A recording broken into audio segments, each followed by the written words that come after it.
the groups, the women and also men groups, the cumulative gains that have now put ladies at a place where they can now own property by themselves and be able to also work upon their property. How do we put these gains and protect these gains, as Honorable Asumani has said, the bit of justice for women and for all those that have worked through the many years of so much hard work to put a woman where she is. So these are all the questions that we also have that we would want to relay within these kinds of bills. But the conversation continues. I'll let my colleagues take on from there. And just Rebecca, just a moment. Who, please, by show of hands. Yes. Ladit. We hear your fears and we have taken them into consideration. But one of the things that keeps coming out so prominently is that we'll be moving away from arguments for equality to arguments for justice. And I want to reassure you that that's exactly what the provisions in this particular marriage bill are about. Because basing, like we said, this particular bill is based on both precedents that we've had, like in the case of Julius Wabinumi. And in that case, they assessed and reviewed the Court of Appeal decision where they were asking, is 50-50 actually equality? Does it amount to equality in marriage, regardless of what the parties contributed to the acquisition of matrimonial property? And the court said, no, that is not equality. That was not the intention and the spirit of the law. You should be able to look at the indirect and direct contributions that parties have made to acquisition of matrimonial property. So in essence, the court was saying equality is not necessarily equity, and focus should be on equity. So this particular bill adopted that same spirit. And when you look at clause 59 of the bill, it clearly gives you the criteria on which distribution of property is made and looks at all those different elements. We said length of the marriage, best interests of the child, contribution of each spouse, domestic work and management of the home. So the bill is going beyond what we currently have and interpreting the Constitution even further and supporting case law to provide for justice and look beyond just the surface value of what as a concern that when we should have probably another document now to assess what the current position value addition that they make. These proposals under this section of the marriage bill are, there is no law that currently provides for any of them. But I think the biggest discrepancy that we see has been in the variation of court decisions. Court decisions are providing all manner of judgment because there is no guidance. So maybe I would propose in the interim that instead we provide for what the Supreme Court said and what all these other courts are giving as interpretation for what equality in and during and at the end of marriage is and what it translates for matrimonial property. Because then it would show the gap that judicial discretion is for fear of being recorded, but in a sense abused. The discretion is so broad that now judicial officers are using it to decide cases, I don't know, influenced by what biases, which brings us to why we need this particular law. So we'll be able to provide that write-up and show a number of cases, even up to 10, that have shown variations of interpretation of what amounts to distribution of matrimonial property guided by the Constitution. Then we also have an honorable that so much on issues of matrimonial property. I think we gave the disclaimer that that is why we are here. For us, we are here to discuss issues of matrimonial property. But we also said that these particular provisions are only invoked when a marriage is being dissolved. If there is no dissolution of marriage and there is a particular provision that says, I think it is the very last one that we reviewed that said, these particular provisions don't apply even on separation. You have to first dissolve the marriage before you can go to court to invoke particular clauses on distribution of matrimonial property. Now, to calm your fears, Honorable Noeline, where you're saying, but provisions. We're not actually encouraging for people to abandon the marriage institution and instead target workers. But they've shown you, if you've been there for 1 month, you will get what is equivalent of someone who has contributed to development and maintenance for a month. If you've been there for 25 years, you will get what is due to you. But that being said, I don't think the bill in any way encourages couples to actually move towards dissolution of marriage. It only makes it clear that if you have been married for this long, this is probably what you will be. And it makes it clear what everybody gets at the end of the day without eliminate, and the bill keeps emphasizing you have a right to own property individually, and it even gives exemptions when that individual property might be claimed. So this argument that you have to hide property, actually you don't have to hide any property, because the Constitution allows for you to own your property individually. It's only now still on the interest of equity that if someone else makes a contribution to that property, they should be able to lay some claim on it and have that interest compensated. Thank you so much. Of the matter is, if you could make that very clear in your justification and in your partnership with them, because the court decisions vary all the time. Because courts are not bound by their own decisions, especially the Supreme Court, so it becomes very difficult. So the law is just moving all the time, it's not static. Maybe that's the biggest justification on this property matter that we can have. Yes, you proceed. To encourage the committee when tackling this issue to look at broader frameworks, not only this law, but we have institutions that have effect on the subject of marriage and property. So when we are discussing this, we should also look at other institutions. We have the cultural institution, which is a very big player in this. We have religious institutions and other institutions as well. Two, it's that these actors, they underpin a lot when it comes to the subject of marriage. Religion, for example, it says that a woman shall leave their home and join a man, and both of them become one family. Now, if that is at the side that religion is pushing for, how can we have a balance on that ground? Why? Because I'm baptized at a very early age. I'm indoctrinated through that up to maturity, and once a man reaches maturity, his inclination, influenced by religion, is around that area. So we need also to get to understand what we can do with such teachings in religion.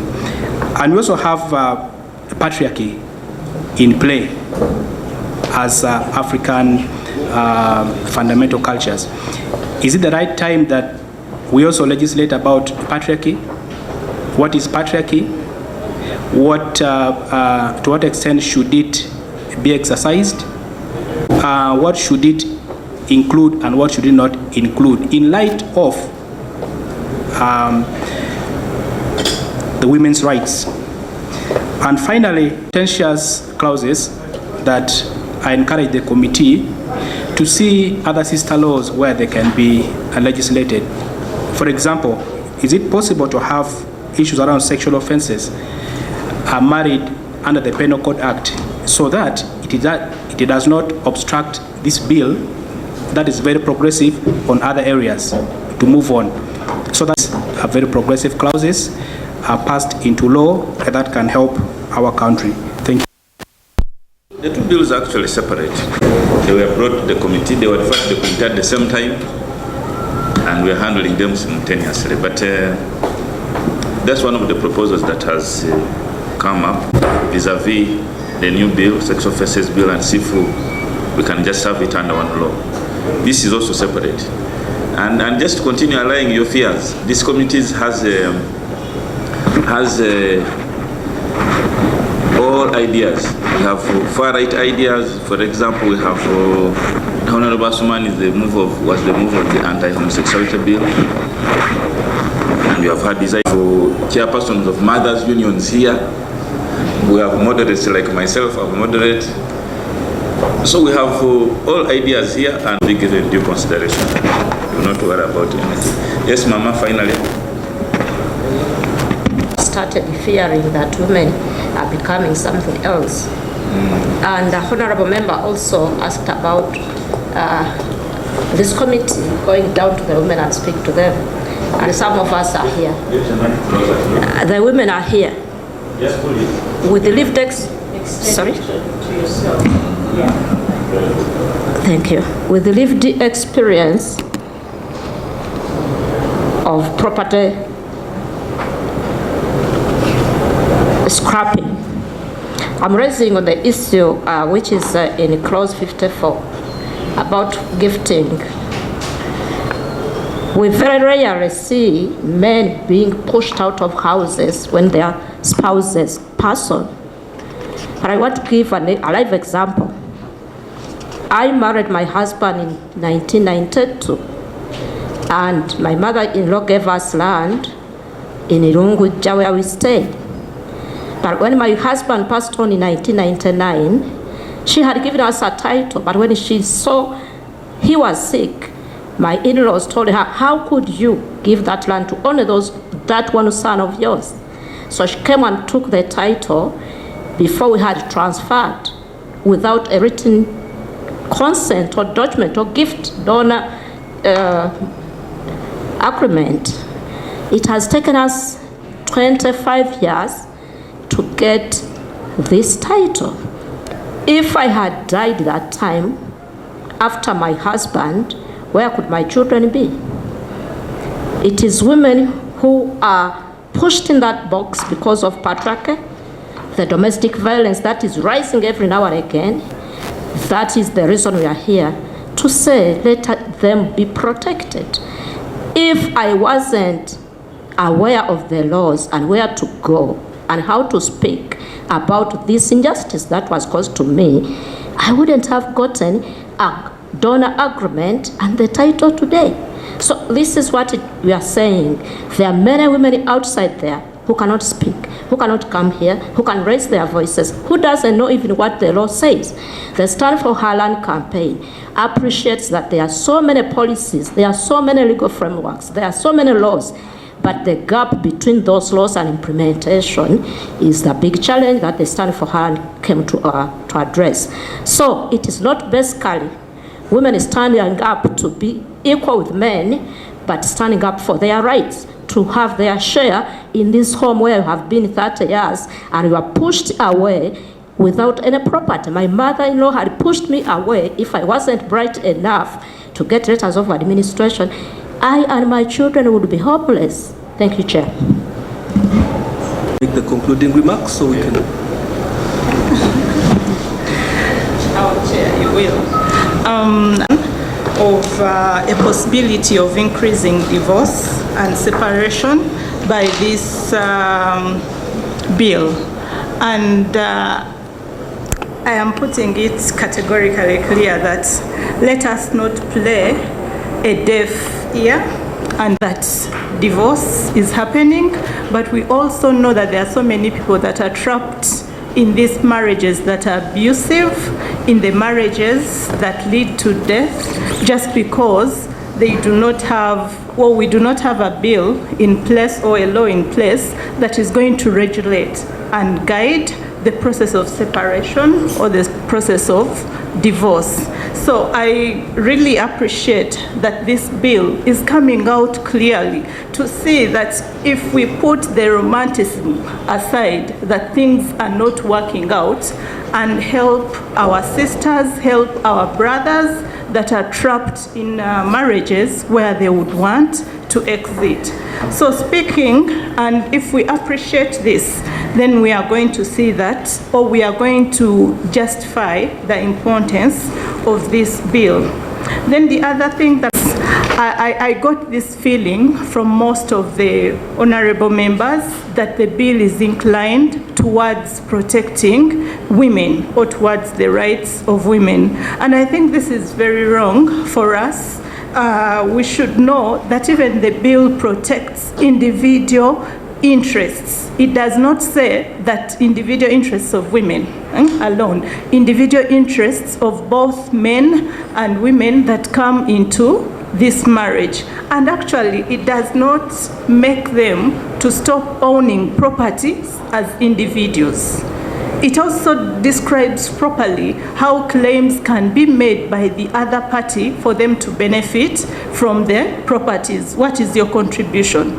Is it financial? Is it maintenance? Is it indirect, like how we talk about? I think the bill has gone ahead to go to the details and describe properly how someone in a marriage can make claims, and especially when the relationship doesn't work out or when the marriage doesn't work out. To also point out that we should not put confusion about the name of our campaign, Stand for Her Land campaign, and the issues that are being discussed here. I believe they are protecting or campaigning for the rights of men. So as we do this, I think as we are coming from the point of we have appreciated that inequality is there between men and women, and this is also taking me the baby steps.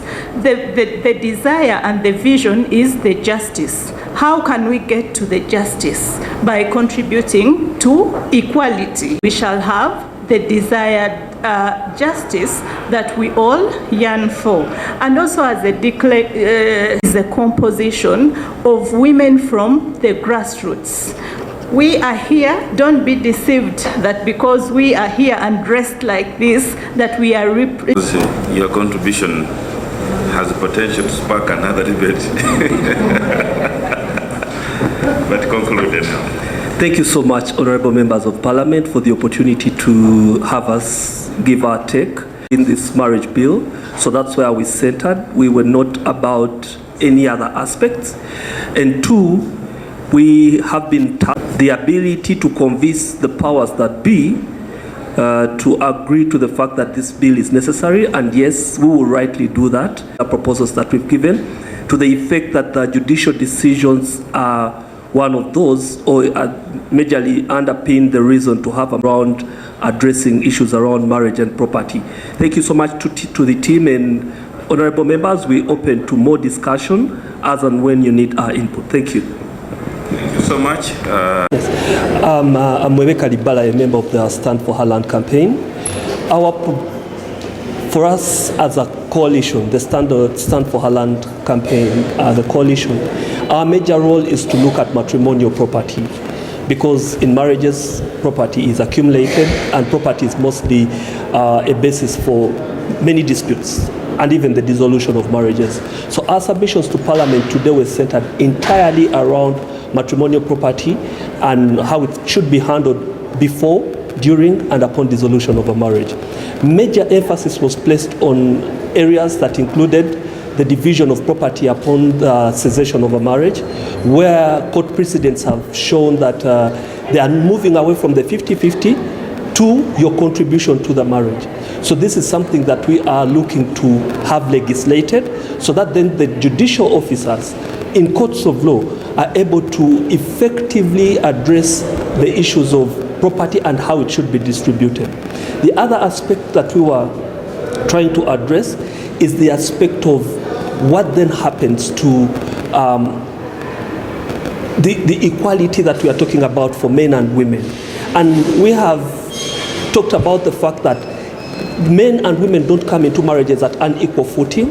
They come into a marriage when one has property or when one is to take care. So as you talk about equality, emphasis should be placed on justice. Justice in a sense that whoever comes in and contributes to the property within a marriage should be able to have a beneficial interest in that property. So those are some of the areas that we are looking at.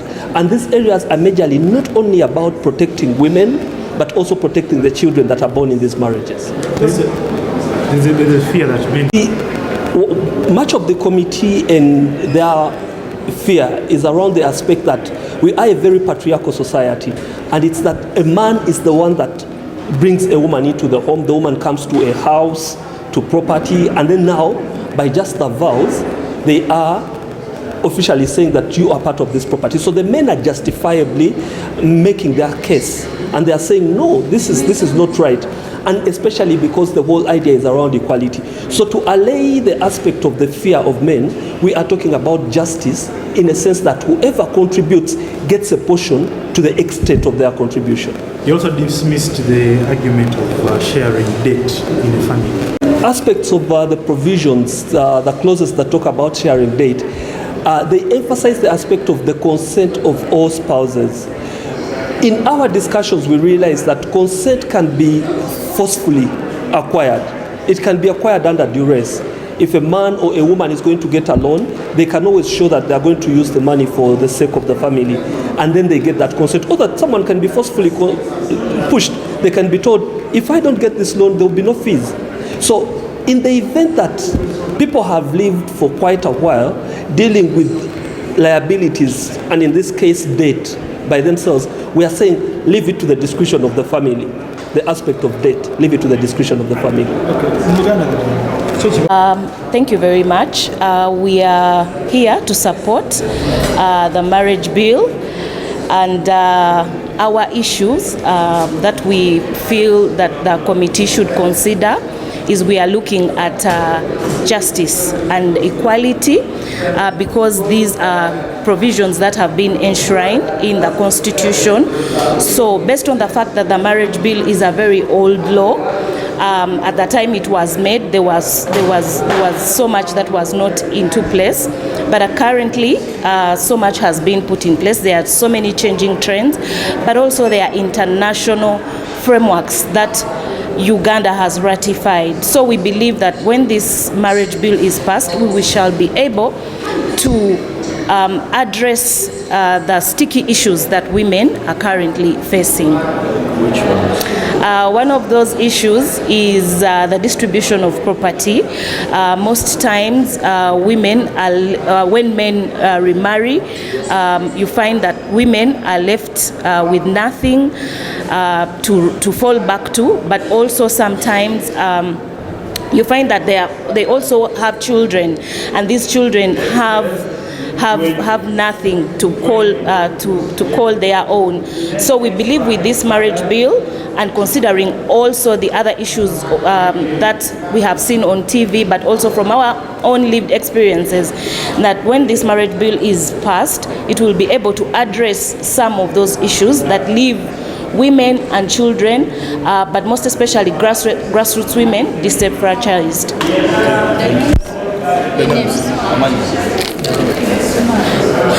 Amanya gange bampita Jordana Wamboga. Nkola mu kitongole cha Uganda Community Based Association for Women and Children's Welfare. Ekyo ekitongole kye kiri mu kutambuza Stand for Her Land campaign. Stella, my sisters are going to see you on TV. Let them see you shining.